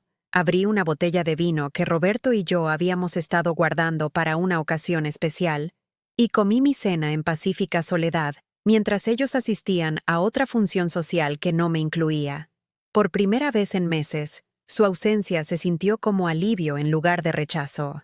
Cuando regresaron a casa esa noche, riendo y enérgicos por su salida nocturna, yo estaba leyendo en el salón, rodeada de la cómoda familiaridad de mi propio entorno elegido. Ofrecieron saludos superficiales antes de subir las escaleras, sus voces llevando la animada discusión de personas que habían pasado la noche con otros que compartían sus intereses y perspectivas. Pero no estaba escuchando su conversación con la dolorosa atención que le había estado dando a cada una de sus palabras y gestos. En su lugar, estaba pensando en el mañana, en las llamadas que haría y los límites que establecería, y la fuerza tranquila que estaba redescubriendo con cada hora que pasaba. Pensaron que mi silencio significaba aceptación. Pensaron que mi cortesía significaba cumplimiento. Pensaron que mi amor por David significaba que eventualmente me rendiría a sus planes para mi futuro. Estaban a punto de descubrir cuán equivocados estaban. Pero primero, necesitaba entender exactamente cuán lejos estaban dispuestos a llegar para obtener lo que querían. Necesitaba ver el alcance total de su engaño antes de responder con toda la fuerza de mi propia determinación. Ya no era la viuda en duelo que había abierto su hogar y corazón a personas en las que confiaba. Yo era Elena Rodríguez Morrison, y había terminado de ser gestionada por personas que habían olvidado que la amabilidad nunca debe confundirse con la debilidad. Durante los siguientes días, me movía a través de mis rutinas diarias con la cuidadosa precisión de alguien que se prepara para la guerra mientras mantiene la apariencia de tranquilidad doméstica. Documenté todo: conversaciones, incidentes, cambios en mi espacio vital, en un pequeño cuaderno que guardaba escondido en mi dormitorio. Cada entrada estaba fechada y detallada, construyendo un registro de su campaña sistemática para hacerme sentir incómoda en mi propia casa. Jueves por la mañana. Sara reorganizó los muebles del salón mientras yo estaba en la compra, afirmando que quería mejorar el flujo del espacio. Cuando regresé y encontré mi sillón de lectura alejado de la ventana, donde lo había posicionado para captar la luz de la mañana, ella explicó alegremente que la nueva disposición era más moderna y abría la habitación mucho mejor. El mensaje era sutil pero claro. Mis preferencias para mi propio espacio vital eran anticuadas y no deseadas. Jueves por la noche, David sugirió que tal vez querría considerar hacerme una evaluación médica, solo para establecer una base para tus registros de salud. Lo presentó como cuidado preventivo de rutina, pero el momento, inmediatamente después de que me negué a visitar las residencias de mayores que habían seleccionado, no fue una coincidencia. Estaban construyendo un caso para mi incompetencia, reuniendo pruebas que podrían usar para respaldar sus afirmaciones de que no estaba pensando con claridad acerca de mis propios mejores intereses. Viernes por la tarde, recibí una llamada de otra agente inmobiliaria, esta afirmando que David le había pedido que proporcionara un análisis de mercado más completo de mi propiedad. Cuando le dije que no estaba interesada en vender, pareció confundida, mencionando que David había indicado que yo estaba ansiosa por mudarme rápidamente y quería múltiples opiniones sobre la estrategia de precios. Las mentiras estaban escalando, volviéndose más elaboradas y potencialmente más perjudiciales para mi reputación en la comunidad. Pero por cada movimiento que hacían, yo estaba haciendo discretos contramovimientos propios. Contacté con mi banco para asegurar que David no tuviera acceso a mis cuentas personales. Recuperé documentos importantes de la caja de seguridad que Roberto y yo habíamos compartido, asegurándolos en una nueva caja con solo mi nombre y firma requeridos para el acceso. Actualicé mis registros médicos para incluir una nota de mi médico, confirmando mi competencia mental y capacidad de tomar decisiones. Lo más importante, comencé a contactar con los sistemas de apoyo que había descuidado durante mi período de dolor y aislamiento. Patricia se convirtió en una confidente regular, alguien a quien podía llamar cuando la manipulación psicológica se volvía tan intensa que necesitaba validación externa de mis propias percepciones. Mi hermana Carmen recibió llamadas más frecuentes, conversaciones que revelaron gradualmente el verdadero alcance de mi situación de convivencia sin alarmarla lo suficiente como para provocar una intervención prematura. «Elena, suenas diferente», observó Carmen durante una de nuestras conversaciones de los martes. «Más fuerte de alguna manera. ¿Están mejorando las cosas allí?» «Estoy encontrando mi equilibrio», le dije, lo cual era cierto de maneras que ella no podía entender completamente. Aprendiendo a confiar de nuevo en mi propio juicio.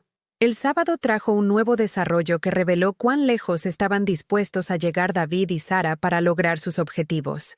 Estaba en el jardín, cuidando las rosas que Roberto y yo habíamos plantado durante nuestro primer año en la casa, cuando escuché voces desde la ventana de la cocina.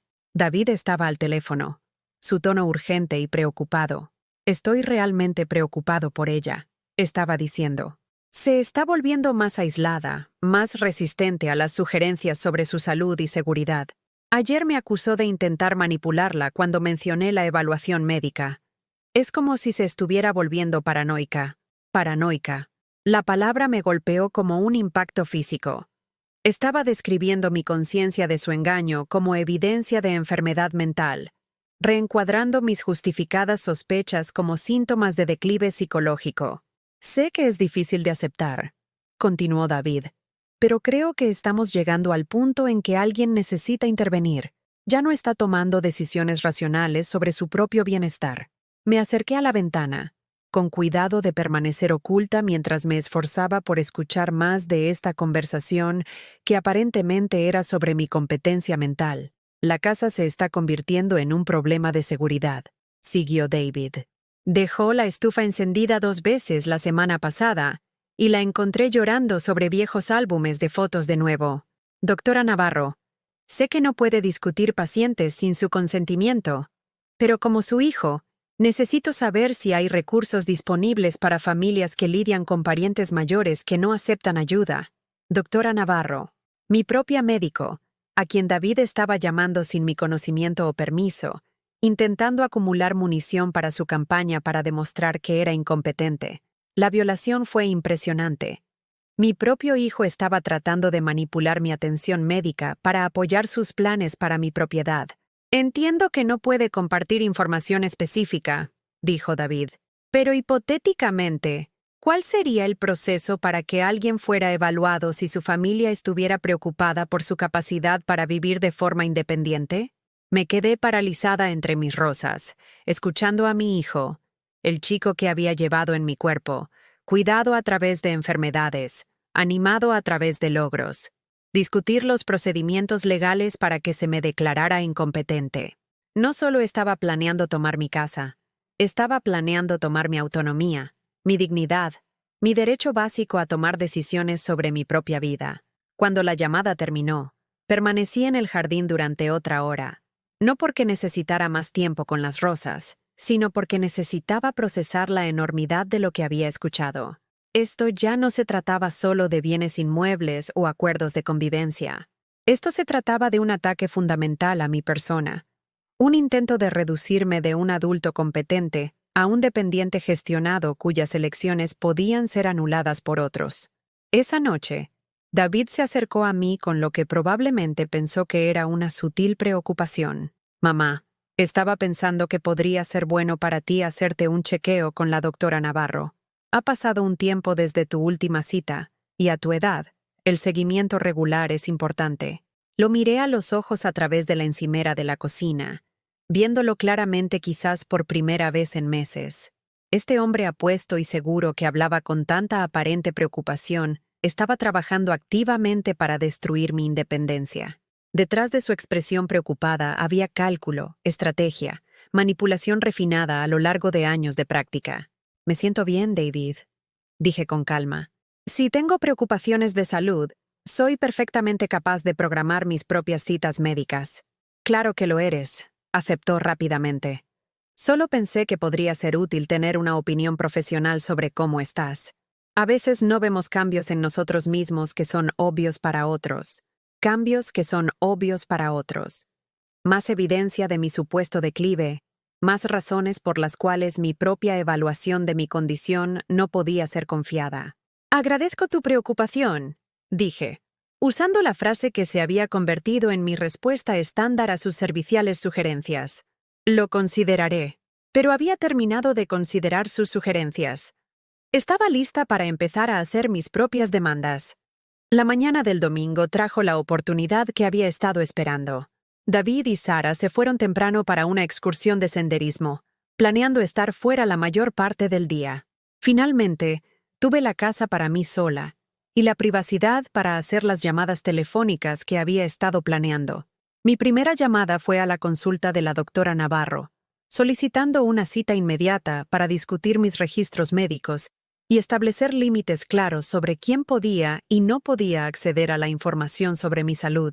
La enfermera, reconociendo la urgencia en mi voz, me programó para el lunes por la tarde. Mi segunda llamada fue a Margarita Santos, pidiéndole que preparara la documentación que habíamos discutido y que programara una reunión para principios de la semana siguiente. Las cosas están escalando, le dije. Necesito estar preparada para actuar rápidamente si es necesario. Mi tercera llamada fue a Patricia, preguntándole si podía visitarme esa tarde. Necesito un testigo, le expliqué.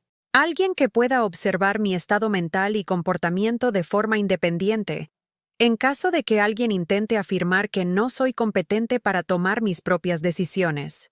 Patricia llegó en una hora, armada con la perspicacia profesional de alguien que había pasado décadas evaluando la competencia mental en su práctica de trabajo social.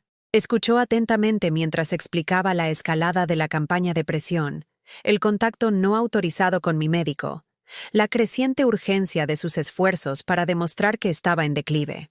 Elena, dijo cuando terminé, lo que describes es abuso a personas mayores. Abuso emocional, manipulación financiera, posiblemente fraude si David está tergiversando tus intenciones a estas inmobiliarias. Esto no es solo disfunción familiar. Es un abuso sistemático diseñado para hacerte cumplir con sus planes. Abuso a personas mayores. El término clínico dio peso a lo que había estado experimentando.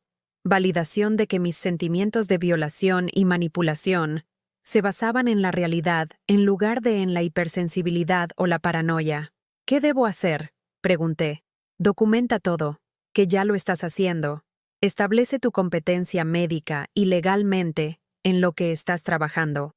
Y prepárate para tomar medidas decisivas si escalan más, dijo Patricia. Tienes más poder del que creen, Elena. Úsalo.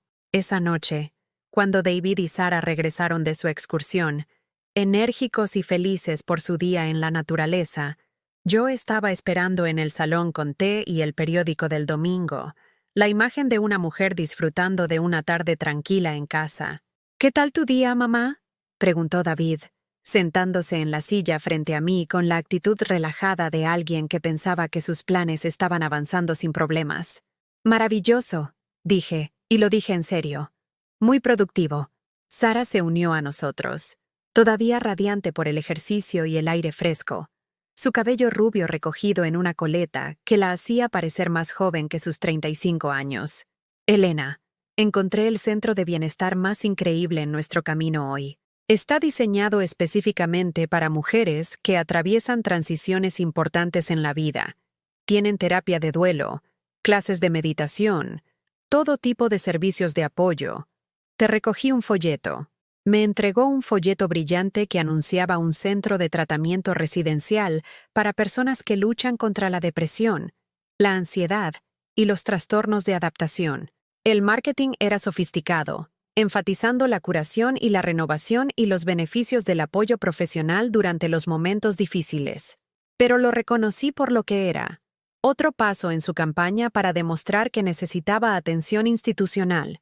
Otra pieza de evidencia a la que podrían señalar al afirmar que era demasiado inestable para vivir de forma independiente. ¡Qué detallista!, dije, aceptando el folleto con una sonrisa. Parece muy completo. Tal vez podríamos visitarlo juntas, sugirió Sara, solo para ver qué tipo de programas ofrecen. Creo que realmente te beneficiaría hablar con gente que entiende por lo que estás pasando. Quizás, dije sin comprometerme, dejando el folleto a un lado con el mismo desinterés educado que había mostrado a todas sus otras serviciales sugerencias. Pero por dentro, estaba catalogando esta última manipulación, añadiéndola a la creciente lista de pruebas que respaldarían cualquier acción que decidiera tomar. Pensaron que se estaban acercando a su objetivo, que su paciente campaña de presión psicológica finalmente estaba desgastando mi resistencia. Pensaron que mis respuestas tranquilas significaban sumisión, que mi falta de confrontación dramática indicaba aceptación de sus planes. No tenían idea de que mi silencio se había vuelto estratégico, que mi cortesía era ahora un arma, que cada día que retrasaban su movimiento final era otro día que yo utilizaba para fortalecer mi posición. La calma que estaban viendo no era la paz de la rendición, era la quietud que precede a la tormenta, antes de que la mujer que habían subestimado les recordara exactamente con quién estaban tratando. El tiempo de la paciencia estaba casi terminado. El momento de la acción se acercaba rápidamente. La noche del lunes llegó con el peso de la inevitabilidad, como nubes de tormenta que finalmente se desatan después de días de presión acumulada. Había pasado el día reuniendo las últimas piezas de mi documentación legal y médica. La doctora Navarro había proporcionado una declaración escrita, confirmando mi competencia mental. Margarita había preparado los documentos de propiedad de la vivienda, y Patricia había escrito una evaluación profesional de mi estado psicológico para el registro. Todo estaba en su sitio. Estaba armada con derechos legales, confirmación médica y pruebas documentadas de su manipulación sistemática. Más importante aún, estaba armada con la tranquila certeza que proviene de finalmente comprender mi propio poder. David y Sarah regresaron a casa esa noche con un ánimo particularmente alto, sus voces llevando la energía animada de personas que creían que sus planes a largo plazo finalmente se estaban materializando. Oí la risa de Sarah resonando desde la cocina mientras preparaban la cena juntos. La intimidad doméstica de dos personas cómodas en lo que habían llegado a considerar como su propio espacio. Esperé en el salón, sentada en mi sillón de lectura que Sarah había alejado de la ventana, sosteniendo la tableta que había revelado por primera vez su traición. El mismo dispositivo que había destrozado mis ilusiones estaba a punto de convertirse en el instrumento de su ajuste de cuentas. Cuando me llamaron para unirme a ellos para cenar, entré en la cocina llevando la tableta y la carpeta que contenía toda mi documentación legal. Habían puesto la mesa para 3 usando mi vajilla buena. Probablemente la idea de Sarah de un gesto elegante que suavizaría cualquier nueva presión que planearan aplicar esta noche. «Mamá, queríamos hablar contigo sobre algo importante», comenzó David mientras nos sentábamos alrededor de la mesa. Su tono llevaba la seriedad medida de alguien que se prepara para dar noticias que esperaban que fueran difíciles de escuchar. «Por supuesto», dije, dejando la tableta y la carpeta al lado de mi plato con cuidado deliberado. «Yo también tengo algunas cosas que discutir con vosotros». Sarah se acercó a través de la mesa y colocó su mano sobre la mía con simulada simpatía. «Elena, hemos estado pensando mucho en lo que es mejor para todos en esta situación. Te queremos mucho y queremos asegurarnos de que estés segura y feliz». El prefacio a su intervención era tan predecible como insultante. Iban a enmarcar sus demandas como expresiones de amor, su manipulación como evidencia de preocupación afectuosa. «Creemos que es hora de considerar seriamente hacer algunos cambios», continuó David. «La casa se está volviendo demasiado para que la manejes sola, y nos preocupa tu aislamiento, tu salud, tu capacidad para manejar emergencias». «Encontramos el lugar perfecto», añadió Sarah, su voz brillante con el entusiasmo de alguien que presenta una maravillosa sorpresa. «Es ese centro de bienestar que mencioné, pero también tienen apartamentos de vida independiente para personas que están listas para hacer la transición a un entorno más de apoyo. Un entorno más de apoyo». Los eufemismos se estaban volviendo más creativos, pero el significado era el mismo. Me querían en una institución donde mi acceso a mis propios recursos pudiera ser controlado y mi resistencia a sus planes pudiera ser gestionada por profesionales. «La mejor parte», dijo David, inclinándose hacia adelante con la expresión sincera que había perfeccionado a lo largo de años, presentando deseos egoístas como ofertas generosas. «Es que vender esta casa te daría suficiente dinero para cubrir los costos durante años. Tendrías seguridad financiera y atención profesional, y Sarah y yo podríamos asumir las responsabilidades de gestión de la propiedad que te han estado estresando». Responsabilidades de gestión de la propiedad. como si mi propiedad de mi propio hogar fuera una carga que se ofrecían amablemente a asumir, en lugar de un activo que pretendían robar. Realmente es la solución ideal para todos, concluyó Sara. Tú obtienes el apoyo que necesitas. Nosotros podemos comenzar nuestras vidas juntos en un entorno estable, y todos ganan. Los miré a través de la mesa que había comprado hace 30 años, comiendo de los platos que mi abuela me había dado como regalo de bodas, haciendo planes para deshacerse de mi vida con la confianza casual de personas que nunca habían dudado de su derecho a tomar tales decisiones. Eso es muy considerado por vuestra parte, dije, mi voz tranquila y mesurada. Sin embargo, antes de discutir vuestros planes para mi futuro, me gustaría abordar algunas preocupaciones propias. Cogí la tableta y activé la pantalla, observando sus rostros mientras reconocían la interfaz familiar. Veréis, hace unas semanas, hubo un fallo técnico que causó que tu móvil se sincronizara con mi tableta, David. Descubrí algo bastante interesante. El rostro de David se puso pálido, pero intentó mantener la compostura. Mamá, no sé lo que crees que viste, pero vi el grupo de chat familiar. Continué, mi voz cortando su intento de explicación con precisión quirúrgica. El etiquetado como familia, sin mamá.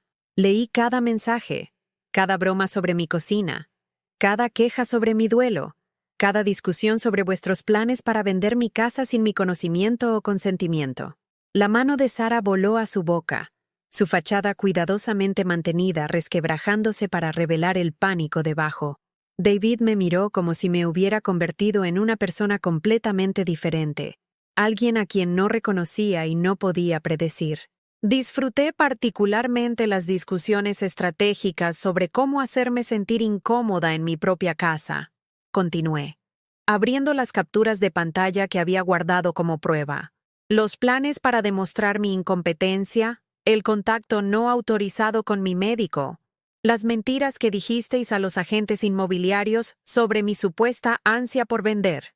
Mamá, no entiendes el contexto, comenzó David, pero levanté la mano para silenciarlo.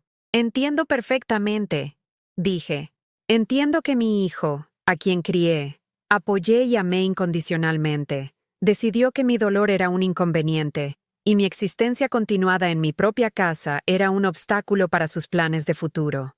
Abrí la carpeta y extendí los documentos legales sobre la mesa, observando cómo sus ojos se abrían al reconocer el membrete oficial y el lenguaje legal. Estos son los documentos de propiedad de esta casa, expliqué con la paciencia de una maestra dirigiéndose a alumnos lentos. Como podéis ver, mi nombre es el único que aparece en alguna parte. Esta propiedad me pertenece por completo, y tengo el derecho legal absoluto de determinar quién vive aquí y bajo qué condiciones. Sara encontró su voz primero, su tono cambiando de simpatía practicada a algo más agudo y desesperado. Elena, solo estábamos tratando de ayudar. Todo lo que hemos hecho ha sido porque nos preocupamos por ti y queremos lo mejor. Lo mejor para mí, interrumpí, es no ser mentida, manipulada y sistemáticamente socavada por personas que viven en mi casa. Lo mejor para mí es no tener mi competencia mental cuestionada por un hijo que ha estado planeando robar mi propiedad desde el día que se mudó. Saqué la carta de la doctora Navarro y la evaluación profesional de Patricia, colocándolas cuidadosamente encima de los documentos de propiedad. Estas son evaluaciones médicas y psicológicas que confirman mi completa competencia mental y capacidad de toma de decisiones, dije. En caso de que alguno de vosotros estuviera planeando emprender acciones legales basadas en afirmaciones sobre mi declive de facultades. La máscara de David finalmente se deslizó por completo, revelando la frustración y la ira que había estado ocultando bajo su actuación de hijo preocupado. Esto es ridículo, mamá. Estás sacando todo de contexto. Nunca quisimos hacerte daño. Quisisteis robar mi casa, dije simplemente. Quisisteis convencerme de que era incompetente para que entregara mi hogar y mi independencia a personas que me veían como nada más que un obstáculo para sus propias ambiciones. No es robar si estamos tratando de ayudarte a tomar mejores decisiones sobre tu propio bienestar, espetó Sara, su fachada servicial disolviéndose por completo. Estás sola en esta gran casa, llorando por el pasado, negándote a aceptar la realidad. Estábamos tratando de darte una vida mejor. Una vida mejor, repetí lentamente. Sería una en la que mi propia familia respetara mis elecciones en lugar de conspirar para anularlas. Una vida mejor sería una en la que mi dolor fuera honrado en lugar de burlado, donde mi casa fuera tratada como mi santuario en lugar de vuestra oportunidad inmobiliaria. Me levanté, recogiendo mis documentos con los movimientos deliberados de alguien que había tomado una decisión irrevocable. Esto es lo que va a pasar, dije, mi voz llevando la autoridad de una mujer que finalmente había recordado su propio poder. Tenéis 2 semanas para encontraros un lugar donde vivir. Los dos. Quiero que os vayáis de mi casa. Mamá, no puedes hablar en serio, dijo David, su voz quebrándose con incredulidad. Soy tu hijo. Esta es la casa donde crecí. No puedes simplemente echarme. Esta es mi casa, lo corregí. La casa donde creciste fue un lugar donde fuiste amado, bienvenido y apoyado. En el momento en que empezaste a planear quitármela, dejó de ser tu hogar y se convirtió en la propiedad que estabas tratando de robar. Sara se levantó bruscamente, su silla raspando el suelo. Esto es una locura. Hemos estado cuidándote, apoyándote, tratando de ayudarte a superar tu dolor. ¿Y así es como nos lo pagas? Habéis estado viviendo en mi casa gratis mientras planeabais vendérmela a mis espaldas, dije. Habéis estado comiendo mi comida mientras os quejabais de mi cocina. Habéis estado disfrutando de mi hospitalidad mientras os burlabais de mi dolor en grupos de chat secretos. Si creéis que eso constituye cuidarme, tenemos definiciones muy diferentes de lo que es el cuidado. David intentó una última apelación a mis instintos maternales, su voz adoptando el tono suplicante que había usado de niño cuando estaba en serios problemas. Mamá, por favor, no hagas esto. Sé que cometimos errores, pero seguimos siendo familia. Podemos arreglar esto. Lo miré. Este hombre que compartía mi ADN, pero había olvidado cómo compartir mi humanidad, que había heredado mi terquedad pero nada de mi compasión, y sentí que algo dentro de mí se asentaba en una claridad perfecta. La familia no conspira contra la familia, David. La familia no miente, manipula y planea quitarle todo lo que le importa a alguien que afirman amar. Dejaste de ser mi familia en el momento en que decidiste que yo era tu enemiga. ¿Te arrepentirás de esto?, dijo Sara, su voz fría de furia. Estarás sola en esta casa con nada más que tus recuerdos y tu terquedad. No vengas llorando a nosotros cuando te des cuenta de que necesitas ayuda. Le sonreí, la primera sonrisa genuina que había sentido en meses, y sentí que la última parte de mi culpa e incertidumbre se disolvía en algo mucho más fuerte y limpio. Prefiero estar sola con mi dignidad que rodeada de personas que no respetan mi derecho a existir en mi propio espacio, dije. Y prefiero tener mis recuerdos que vivir con personas que piensan que mi pasado es algo de lo que avergonzarse. Salieron de la cocina en un silencio atónito, sus sueños de adquisición fácil de propiedad destrozados contra la realidad de una mujer que finalmente había recordado que la amabilidad no era debilidad, que el amor no requería sumisión, y que a veces el mayor acto de respeto propio era saber cuándo decir no. Me senté sola en la mesa de mi cocina, rodeada de los documentos legales que confirmaban mis derechos y el silencio que confirmaba mi victoria. Por primera vez en meses, la quietud se sintió como paz en lugar de aislamiento. La mujer que había estado desapareciendo lentamente bajo su presión acababa de anunciar su regreso, y ella estaba aquí para quedarse. 2 semanas pasaron como una lluvia purificadora, limpiando la tensión y el engaño que habían envenenado mi hogar durante meses. David y Sara se mudaron con la amarga eficiencia de personas que habían esperado un resultado diferente, empacando sus pertenencias mientras mantenían el silencio hosco de conspiradores, cuyos planes cuidadosos habían sido completamente desmantelados. Observé desde la ventana de mi cocina cómo cargaban sus coches, notando cómo evitaban el contacto visual conmigo, y se hablaban con los tonos cortantes y secos de personas que buscaban a alguien a quien culpar por su fracaso. Las costosas pertenencias de Sara llenaron varios viajes a su coche, la ropa que había tomado gradualmente mi espacio en el armario, los aparatos de cocina que habían desplazado los utensilios de mi abuela, Los artículos decorativos que habían transformado lentamente mis espacios vitales para que coincidieran con sus preferencias estéticas. La partida de David fue más complicada, cargada con el equipaje emocional de una relación que había sido fundamentalmente alterada por sus elecciones. Se movió por la casa recogiendo sus posesiones con la precisión mecánica de alguien que intentaba no pensar demasiado profundamente en lo que estaba perdiendo, lo que había tirado por la borda en busca de algo a lo que nunca había tenido derecho a reclamar. En su último día, David apareció en el umbral de la cocina, su coche cargado y listo para partir. Por un momento, se pareció al niño que había criado. Inseguro, arrepentido, buscando palabras que pudieran reparar un daño que era demasiado profundo para simples disculpas. «Mamá», dijo, su voz llevando una vulnerabilidad que no había escuchado en meses. «Quiero que sepas que nunca quise que las cosas salieran así. Pensé que estaba ayudando. Miré a este hombre que era mi hijo, este extraño que había intentado robar mi vida, y sentí algo inesperado. No perdón exactamente, sino una especie de triste comprensión de cómo las personas podían convencerse a sí mismas de que los deseos egoístas eran en realidad intenciones generosas.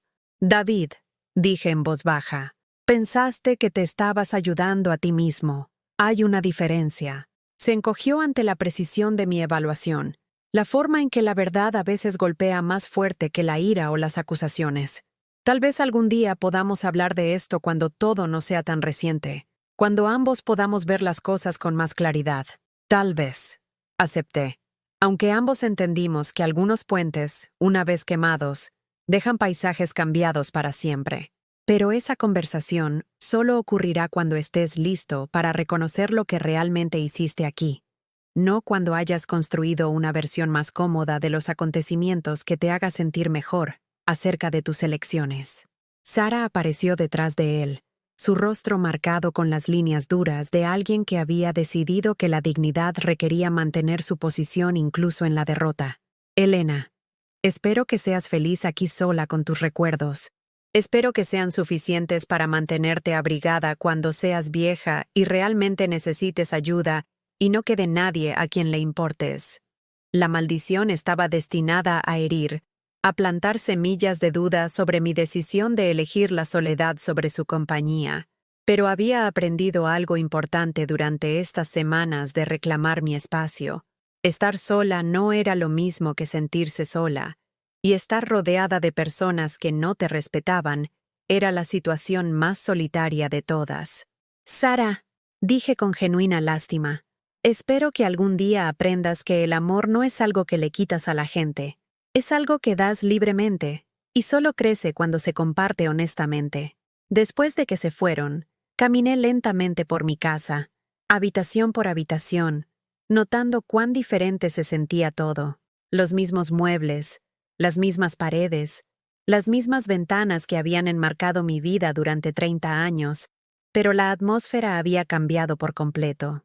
El aire se sentía más ligero, más limpio, como si eliminar su presencia hubiera eliminado algún elemento tóxico que me había acostumbrado tanto a respirar que había olvidado cómo se sentía la frescura. Pasé la tarde reorganizando los muebles, moviendo mi sillón de lectura de vuelta a su lugar junto a la ventana, donde la luz de la mañana era perfecta para periódicos y novelas. Devolví la vajilla de mi abuela a su lugar prominente en el armario de la cocina. Reemplacé mi taza de café favorita en su sitio junto a la cafetera. Colgué mis fotografías de nuevo en las paredes donde pertenecían. Cada pequeña restauración se sintió como un acto de recuperación, prueba de que este espacio era mío para moldear según mis propias preferencias y necesidades, en lugar de la visión de otra persona de cómo debería ser mi vida. Esa noche, llamé a Patricia para compartir la noticia de su partida y para agradecerle el apoyo que había sido tan crucial para mi capacidad de mantenerme firme contra su presión. «¿Cómo te sientes?», preguntó ella, y pude escuchar la curiosidad profesional mezclada con la preocupación personal en su voz. «Libre», dije, y me di cuenta de que era la palabra perfecta. Por primera vez en meses, me siento completamente libre de existir en mi propio espacio sin preguntarme si alguien está juzgando mis elecciones o planeando anular mis decisiones. ¿Algún arrepentimiento? Preguntó Patricia suavemente.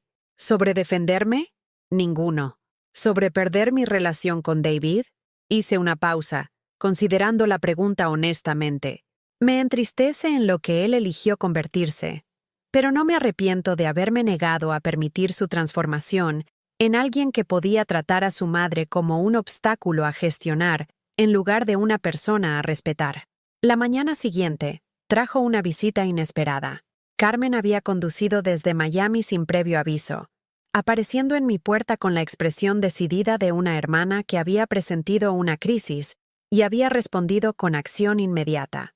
Elena Rodríguez Morrison, dijo, envolviéndome en un fuerte abrazo. Patricia me llamó.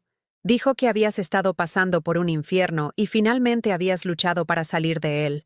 Vine a asegurarme de que estás realmente bien. Hice café y nos sentamos en mi cocina, la que una vez más estaba organizada según mis preferencias en lugar de las mejoras de Sara. Le conté a Carmen toda la historia, el grupo de chat familiar, la manipulación sistemática, los intentos de demostrar mi incompetencia, la confrontación que había terminado con su partida. Carmen escuchó con la creciente indignación de alguien que me amaba incondicionalmente, y no podía comprender cómo alguien podía tratarme con tanta crueldad calculada. No puedo creer que David te hiciera esto, dijo cuando terminé. Ese chico que solía llorar si pensaba que había herido tus sentimientos, que te llamó su mejor amiga hasta que tuvo 15 años. La gente cambia, dije. Aunque las palabras llevaban más tristeza que amargura, a veces se convierten en personas que no reconocemos, personas cuyos valores son tan diferentes de lo que les enseñamos que es como si se hubieran convertido en extraños con caras familiares. Carmen se quedó durante 3 días, ayudándome a limpiar a fondo la casa y a reorganizar armarios y, en general, sirviendo como testigo de mi renovada energía y competencia. Su presencia fue un recordatorio de cómo era el apoyo familiar genuino. Preocupación sin control, ayuda sin condiciones, amor sin segundas intenciones. «¿Pareces tú misma de nuevo?», observó en su última mañana, viéndome atender a mi jardín con la atención enfocada que una vez había dado a cuidar de las necesidades de todos los demás. Estos últimos meses, cuando hablábamos por teléfono, sonabas como alguien que estaba desapareciendo. Hoy suenas como Elena. Después de que Carmen se fue, me instalé en una rutina que era enteramente de mi propia creación. Me despertaba cuando mi cuerpo se sentía descansado, en lugar de cuando el horario de trabajo de David requería silencio. Cocinaba comidas que satisfacían mi propio paladar, en lugar de acomodar las preferencias dietéticas de Sara.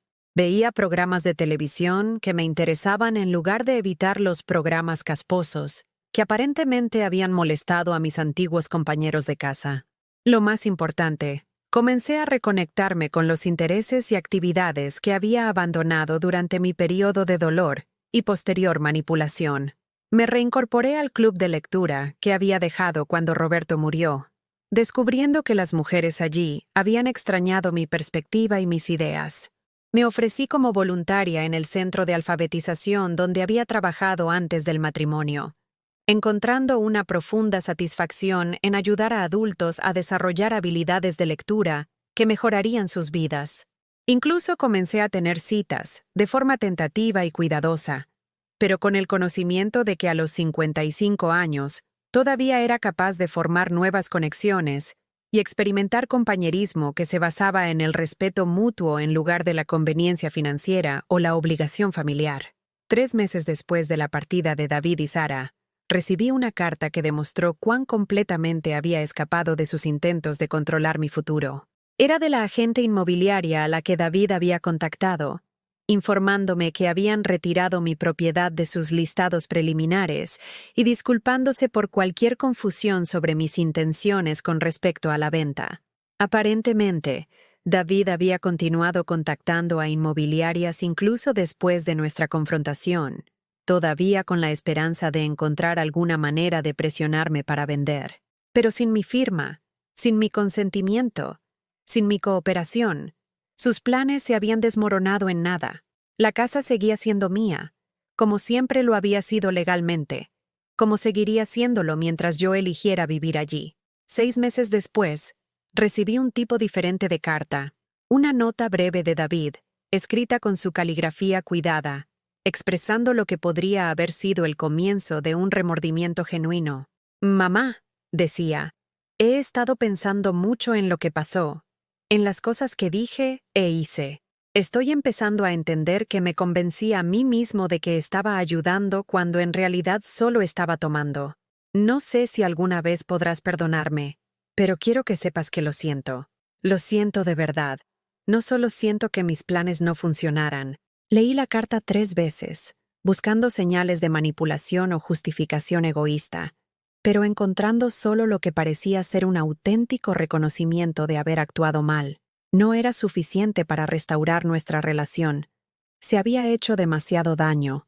Se había roto demasiada confianza para que unas simples disculpas pudieran salvar la brecha que él había creado. Pero era suficiente para sugerir que tal vez, algún día, si continuaba el trabajo de entender lo que había hecho y por qué estaba mal, podría haber espacio para alguna forma de reconciliación, no el regreso a nuestra relación anterior, que se había construido sobre patrones que permitían que su sentido de derecho floreciera, sino posiblemente algo nuevo y más saludable basado en el respeto genuino por mi autonomía y dignidad. Hoy, mientras escribo esta historia desde la mesa de mi cocina, la que elegí, en la casa que poseo, rodeada de la vida que he reconstruido según mis propios valores y preferencias, quiero que otras mujeres entiendan algo importante. Nunca eres demasiado vieja, nunca estás demasiado aislada, nunca estás demasiado dañada por el dolor o la traición para reclamar tu propio poder. Las personas que intentan convencerte de que eres incompetente, de que necesitas ser gestionada, de que tus propias preferencias son evidencia de mal juicio, son a menudo las personas que más se benefician de tu cumplimiento. Tu amabilidad no es debilidad. Tu amor no es rendición. Tu disposición a confiar no es evidencia de que mereces ser traicionada. Aprendí que el silencio puede ser una forma de fuerza cuando es elegido en lugar de impuesto. Aprendí que estar sola es infinitamente preferible a estar rodeada de personas que te ven como un obstáculo para su propia felicidad. Aprendí que a veces lo más cariñoso que puedes hacer por alguien es negarte a permitir sus peores impulsos, incluso cuando ese alguien es tu propio hijo. Lo más importante, aprendí que nunca es demasiado tarde para recordar quién eres debajo de los roles que otros te han asignado. Soy Elena Rodríguez Morrison, y esta es mi casa, mi vida, mi elección, mi victoria. El silencio que una vez me asfixió se ha convertido en la paz que me sostiene. Y en esa paz, he encontrado algo más valioso que cualquier casa o propiedad o relación familiar construida sobre el engaño. Me he encontrado a mí misma de nuevo, completa, sin concesiones y absolutamente libre. A veces, esa es la mayor justicia de todas.